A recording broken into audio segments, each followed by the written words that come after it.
Buenos dias, damas y caballeros. Sa isang panayam, sinabi nitong si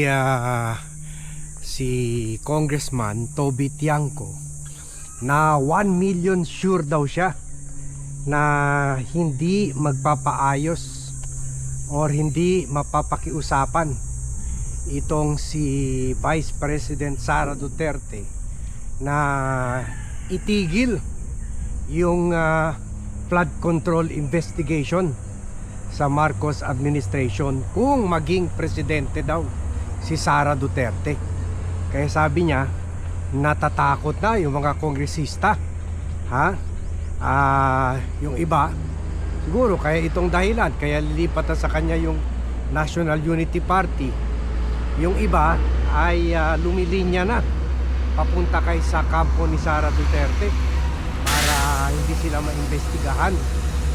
Pero sabi niya hindi mapapakiusapan si Sara Duterte. 100 million times sure daw siya. So syempre nakakatuwa naman yung claim na yun kasi alam naman natin na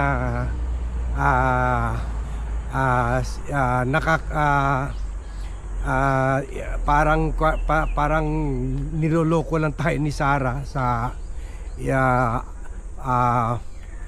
anti-graft campaign na ito, anti-graft campaign, dahil siya mismo is being accused of pocketing millions, billions of funds from the Filipino people.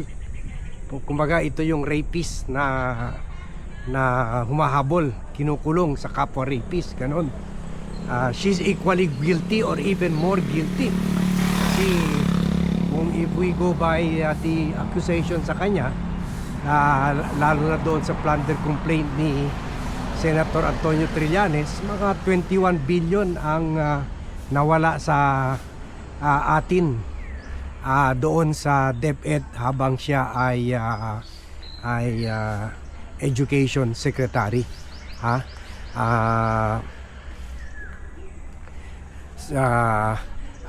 Syempre andyan na rin yung confidential funds, yung iba pang mga pondo, plus yung 2 billion plus sa Coast employees sa Davao nung mayor pa siya.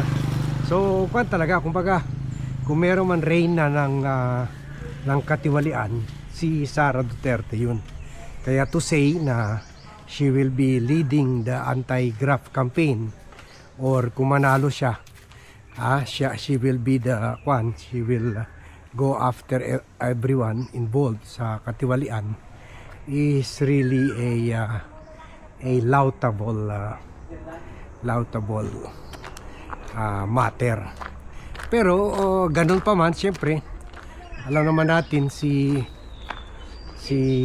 Toby Tiangco ay parang kahit kamag-anak yan, married to a Romualdez yan, kamag-anak nila President Marcos, pero nakikita natin kung ano talaga, DDS na talaga siya.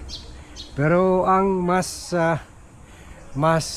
nakaka-alarma sa akin yung nakikita kong pattern na parang ganito na ang as a political strategist and as a campaign manager and as president of my PR and political campaign firm, Dean and King's Communication, nakikita ko na yung pattern, nakikita ko na yung communication plan nila, yung campaign plan nila.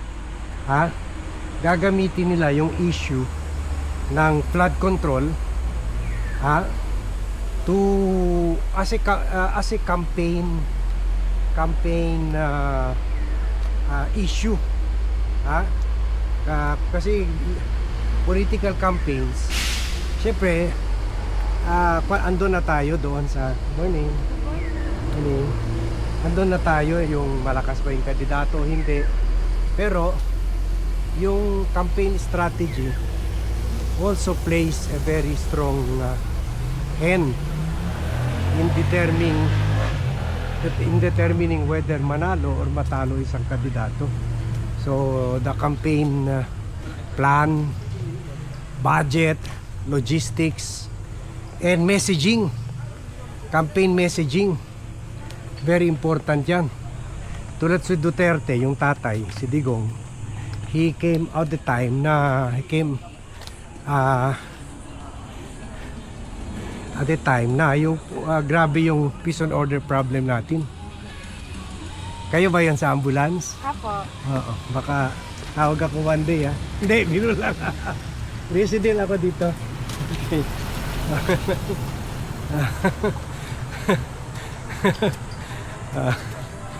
Dito kasi sa amin.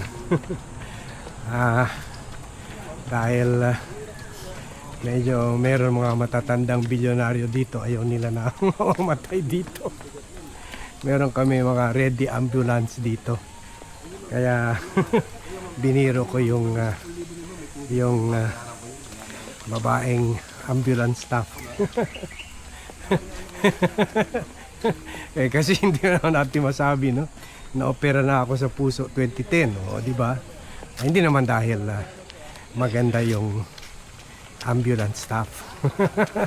Hindi, that's the reality. Kamanday.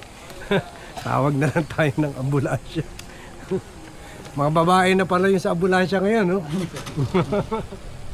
Yan. Meron kami ready dito, ambulance. Kasi yun ang require ng mga bilyonaryo dito na takot iwanan yung yaman nila. Pero tayo naman, if it's our time to go, it's our time to go. Kaya nga marami sa inyo, thank you for your concern sa safety ko. Naglalakad dito mag-isa, pero safe naman ako dito. At tulad ng sinasabi ko, if it's my time, mabundol na ako ng bike dyan, wala na. Habang naglalakad dito. Kaya kahit meron magpadala ng killer sa akin, pero baka ma-arthritis yung daliri niya, hindi siya maka-pull ng trigger. Kasi hindi mo pa oras. So sige, balik tayo dito kay Toby Tiangco. So ito nakikita ko as a retired political strategist o semi-retired, kasi kung may kaibigan naman tayo humingi ng tulong, tinutulungan naman natin. So for free, pro bono, for God and country, lalo na kung tumutulong naman sa bayan. Libre libre, take note, libre ang tulong natin. So yun ang gagawin nilang campaign strategy. Kaya kung nakikita nyo itong mga expose ng 18 Marines, mga maleta expose, this is not really to seek the truth. Kaya pati mga lies nilalagay nila dyan sa accusation nila. This is really to lay out the plan, to lay out the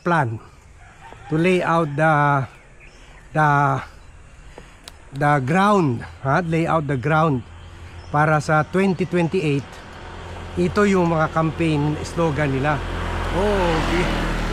Recover natin yung 2 trillion na wala, ganon. Habulin natin sila Romualdez, sila President Marcos, sila Sandro Marcos sa mga allocable, billions ang allocables, hundreds of billions in insertions, flood control project, at iba pa mga anomalies. So yan ang battle cry nila.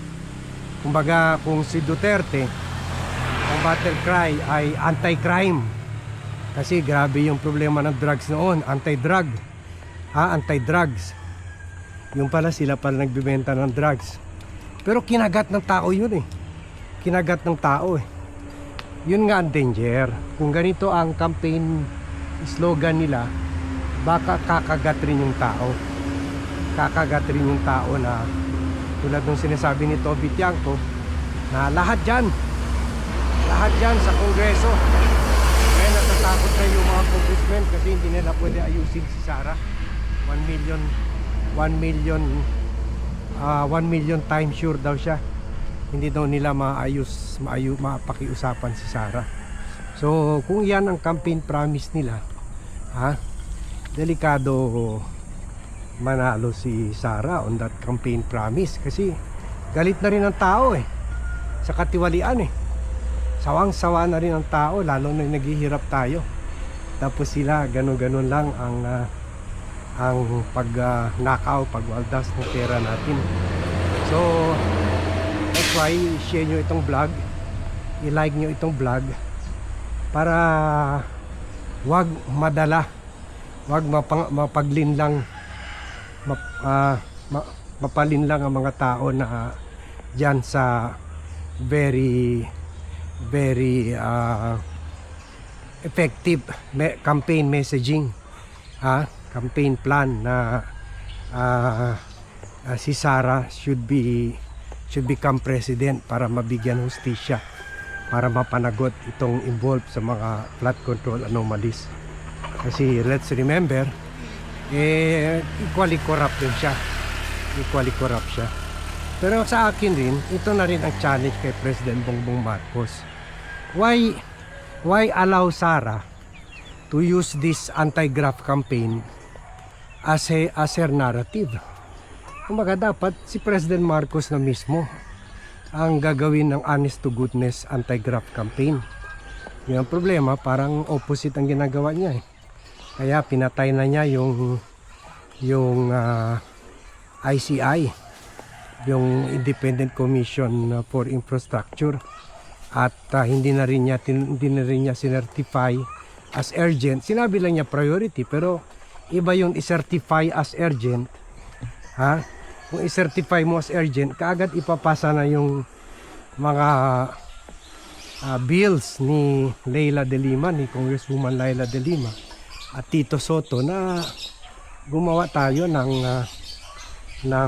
stronger and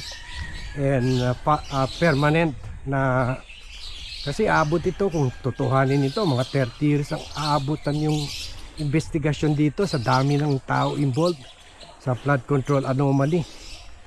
Mga 1,500 ata mga opisyalis involved dito, mostly congressman, public works officials, and contractors dito sa flood control issue. Tingnan nyo, ano na ba nangyari sa, ano ba yun, 15 ba yun na top contractors ng flood control? So ilan pa lang sa 15 nakakulong? Si Diskaya lang. So ano nangyari sa 14, kasama na yung contractor nag-donate ng 20 million kay Chief Escudero? Wala, lusot na. Ang question, paano nila nagawa yun? Magkano ang dahilan para mapalusot sila sa kaso sa flood control? Wala rin wala rin. Kaya delikado, delikado si presidente o yung sino man i-endorse niya na kandidato matalo. Kasi kung ang campaign nila Sara ay clean government kuno, kanya naman sila magaling involved sila sa drugs, pero they launch a campaign against drugs. Yun ang ginawa ni Digong. Ito naman si Sara involved sa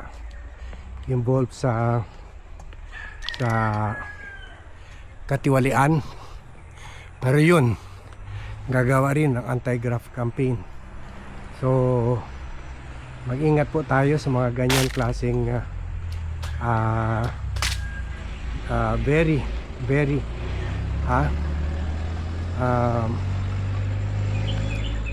effective yet very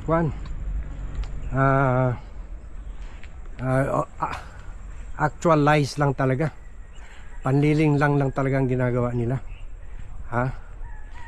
Very deceiving, yan ang word na hanap ko. Pagod na tayo mga 2 hours na tayo naglalakad. Deceitful way of campaigning, kasi yung ginagawa nila, yun daw ang irireforma nila. Sa tatay, siya according to Arturo Las Cañas, siya nagpapatagbo ng drug den, pero siya daw ang mahahabol sa mga drug lords. Si Sara rin, naakusahan na pagnanakaw, siya rin maghahabol ng mga magnanakaw. So watch out for that, ha, sa mga ganyan deceitful kind of political campaigning. So hanggang dito lang tayo. Thank you very much everyone for watching. Thank you very much for joining me in this vlog, and see you in my next vlog.